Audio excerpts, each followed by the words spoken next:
The Titan sub didn't just fail, it was a disaster waiting to happen, and people knew it. How was a deep-sea sub made with expired carbon fiber allowed to carry passengers 12,500 feet down?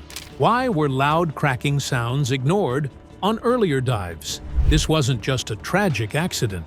It was a series of risky choices that cost 5 lives in an instant. On June 18, 2023, something happened deep under the sea that left everyone shocked and asking questions. A submersible called Titan, meant to dive down to the wreck of the Titanic, suddenly lost all contact with the surface. It was carrying 5 people: Hamish Harding, Paul-Henri Narjolet, Shahzada Dawood, his 19-year-old son, Suleiman, and the CEO of OceanGate, Stockton Rush. Each of them had paid $250,000 for what was expected to be an 8-hour dive to 12,500 feet below the surface. Instead of returning, the sub vanished. And what followed was a search mission that gripped the world. But what makes this story even more chilling is the growing belief that this wasn't just a case of bad luck. This may not have been a surprise at all. The clues, the warnings, they had been there for years. They just weren't taken seriously.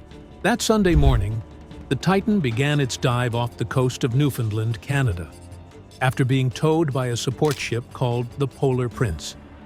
Everything seemed to be going as planned. At 8 a.m., preparations began. By noon, the sub started its slow 2-hour drop into the dark depths.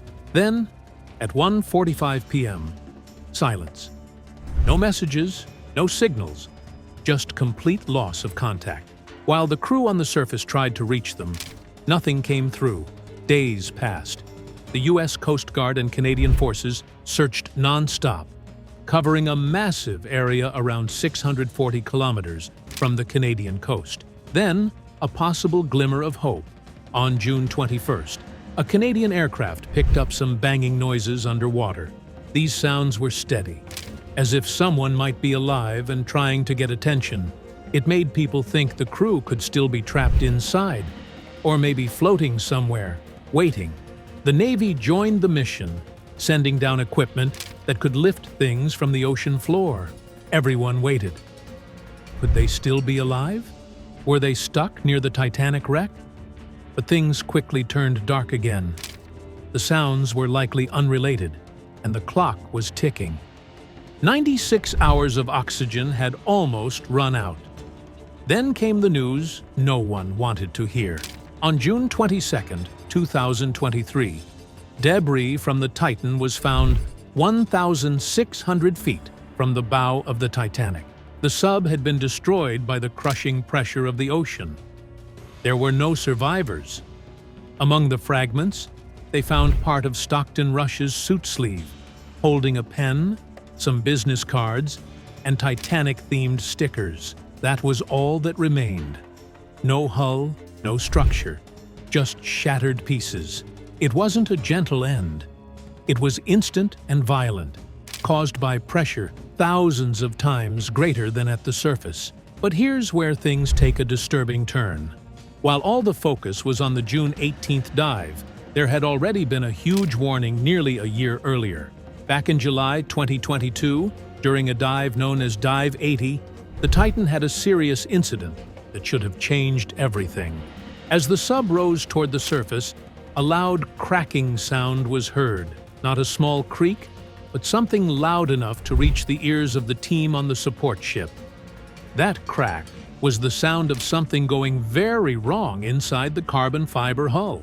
Later analysis by investigators showed that this dive had caused major damage to the sub's structure. The material used in the hull, carbon fiber, is made of thin layers pressed together. It's not like metal. When pressure becomes too much, those layers start to peel apart, a process called delamination. That cracking sound was the hull starting to separate, becoming weaker with every second. The data confirmed a big shift in the carbon fiber's condition after Dive 80. It wasn't safe anymore.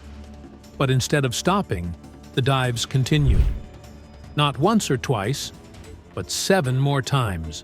The final dive that ended in tragedy was Dive 88.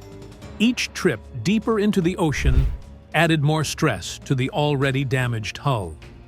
It was like balancing a teetering stack of blocks and hoping one more move wouldn't make it fall. Incredibly, the Titan completed all those dives without collapsing until the last one. Experts now say it's shocking that it lasted that long at all. So what made this sub different and dangerous? The Titan wasn't designed like most deep-sea vessels. Others use round shapes and strong metals like titanium or steel to deal with deep-sea pressure. Round shapes spread pressure evenly. The Titan, though, was built as a cylinder, which puts more pressure on the ends. And it used carbon fiber for the hull, a material that's light and strong in certain situations, like holding things from the inside. But under deep-sea pressure, where force pushes from the outside, it's a risky choice. Even worse, some of that carbon fiber had been bought at a discount because it had expired. It was old and more likely to weaken over time. That material may have held up for a while, but not forever. One of the biggest problems with the Titan was the way it was built. Most deep-sea submersibles are made with a round shape and use strong metals like steel or titanium. A round shape spreads pressure evenly, which helps prevent weak spots. But Titan didn't follow this method.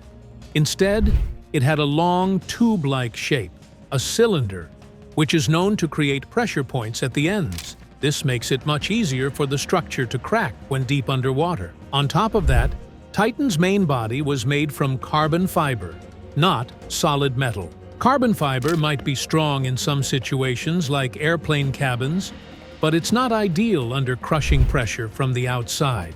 It's lightweight and can handle pulling forces well, but it struggles when something tries to squeeze it from all sides. That's exactly what happens when you go down 12,500 feet under the ocean, where the pressure reaches 5,500 pounds per square inch. The reason for choosing a cylindrical design was to fit more people inside.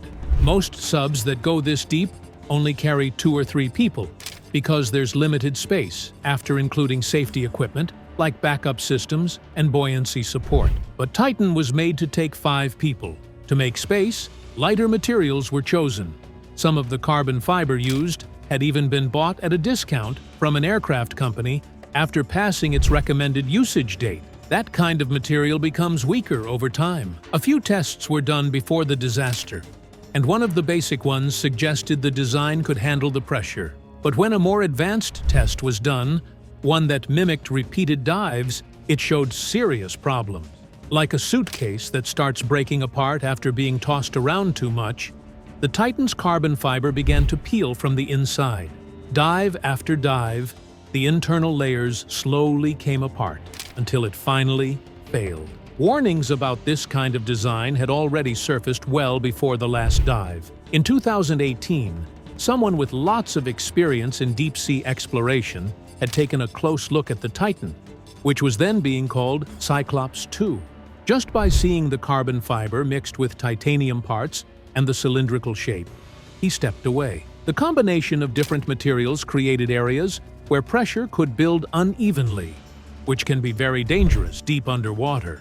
Others in the field shared those concerns. That same year, an organization focused on marine technology reached out to the company behind Titan, suggesting it should get safety certification from well-known groups like DNV or ABS. These groups specialize in setting tough safety rules for ships and submersibles. But Titan's team rejected the idea, saying that the existing rules didn't fully cover carbon fiber construction and would hold back new ideas. The sub ended up being treated as an experimental vehicle. Because it was launched in international waters from a Canadian ship, it didn't fall under strict U.S. safety laws. That gave the team behind it more freedom, but also removed the protection that safety standards might have offered. There's also one chilling detail from the final dive that many still talk about. On June 18, 2023, just before everything went silent, a message came from Titan saying, "Dropped 2 weights." This usually means the sub was trying to come back up by getting rid of heavy objects used for diving. For a short time, this message gave hope that the crew might be alive and trying to return, but it was later revealed that this message likely showed up after the sub had already been destroyed. That confusion happened because of how underwater communication works. Titan used acoustic signals to send text messages through water, but those messages take longer to arrive than sound waves.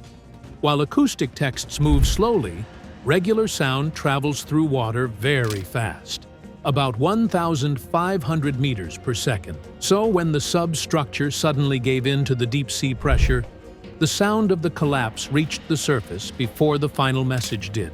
That one message made it seem like the sub was still trying to rise, when in reality, everything had already ended.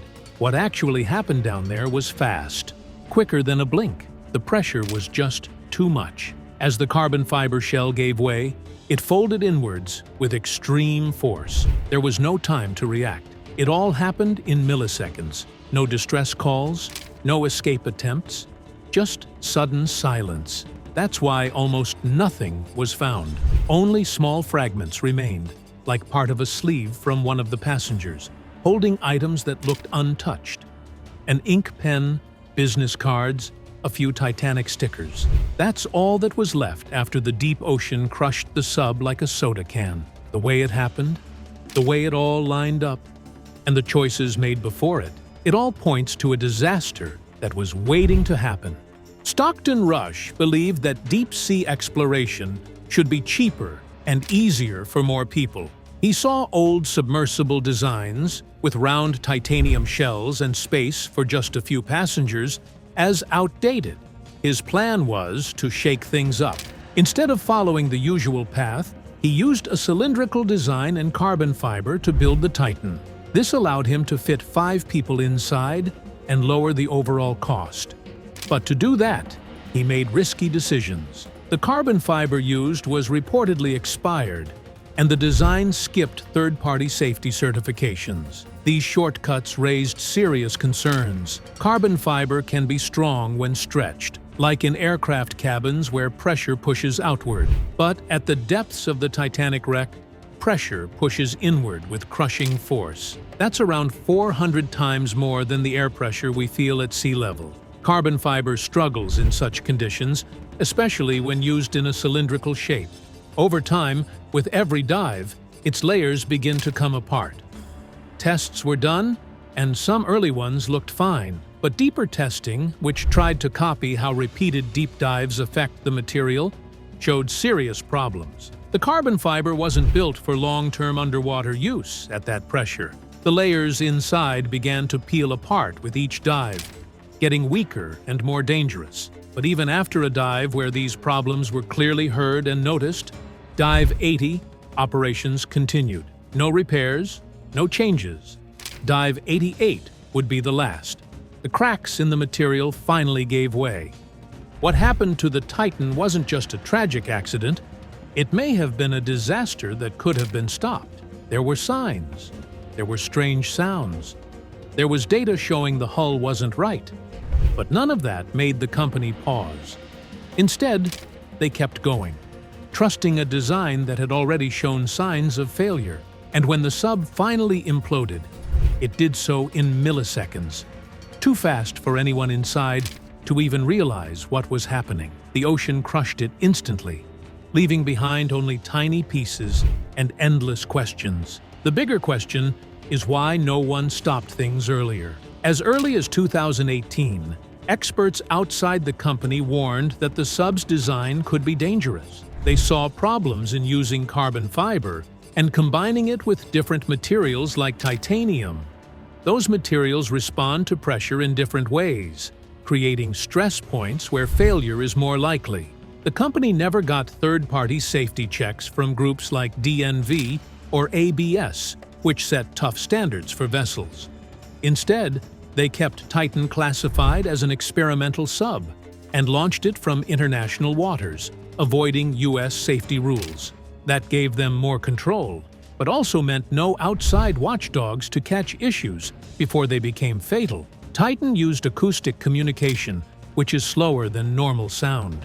While the loud implosion reached the surface quickly, the acoustic message lagged behind, creating a moment of false hope. Even if the implosion hadn't happened, there were other life-threatening issues. If the sub lost power, the heaters would fail. And for more such amazing videos, do subscribe to our channel.